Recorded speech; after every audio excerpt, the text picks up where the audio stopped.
ভগবান বিষ্ণু কেন মোহিনী রূপ ধারণ করেছিলেন তার পেছনে রয়েছে এক কাহিনী।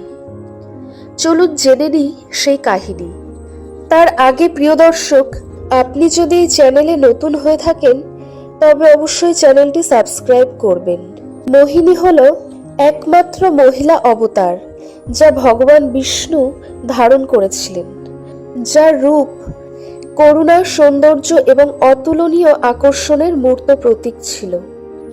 দেবতা ও অসুররা যখন সমুদ্র মন্থন করেছিলেন, সেই সময় সমুদ্র থেকে অনেক মণিমুক্ত ও রত্নভাণ্ডার উঠে আসে এবং শেষে উঠে আসে অমৃত ভাণ্ডার।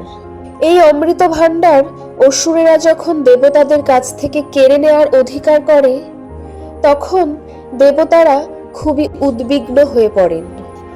এমন সময় দেবতারা ত্রিভুবনের পালনকর্তা ভগবান বিষ্ণুকে স্মরণ করেন।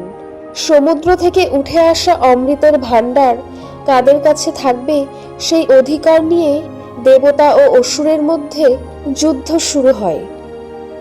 লড়াই এমন মাত্রা ছড়ায় যে দেবতারা বিষ্ণুর শরণ নিতে বাধ্য হন। দেবতাদের সমস্যার কথা শুনে বিষ্ণুর দয়া হয়। এই সময় তিনি মোহিনী রূপ ধারণ করেন। সুদর্শন নারায়ণ হয়ে ওঠেন অপরূপ সুন্দরী মোহিনী। তার রূপের ছটায় দেবতাদেরও চোখ ঝলসে যায়। এইভাবেই ভগবান হাজির হন অসুরদের শিবিরে এবং তার রূপের মায়ায় সকলকে আচ্ছন্ন করে অমৃত পাত্র নিয়ে চলে আসেন দেবতাদের কাছে। সেইভাবেই অসুরদের থেকে অমৃত উদ্ধার করে দেবতাদের রক্ষা করেন বিষ্ণু।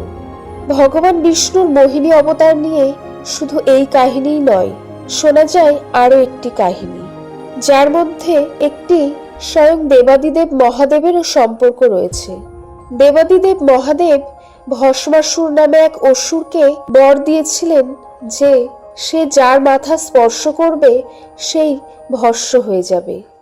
এই বরকে অসৎ কাজে লাগিয়ে ভস্মাসুর একবার দেবতা মহেশ্বরকেই ভস্ম করতে উদ্যত হয়েছিলেন।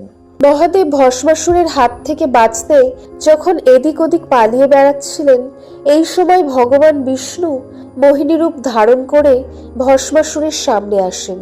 ভস্মাসুর তখন তার রূপে আচ্ছন্ন হয়ে তার ইশারায় নাচতে শুরু করেন এবং মোহিনীর রূপে ভস্মাসুর কামুক ও লোভী হয়ে সেই মোহিনী রূপে হারিয়ে যায়।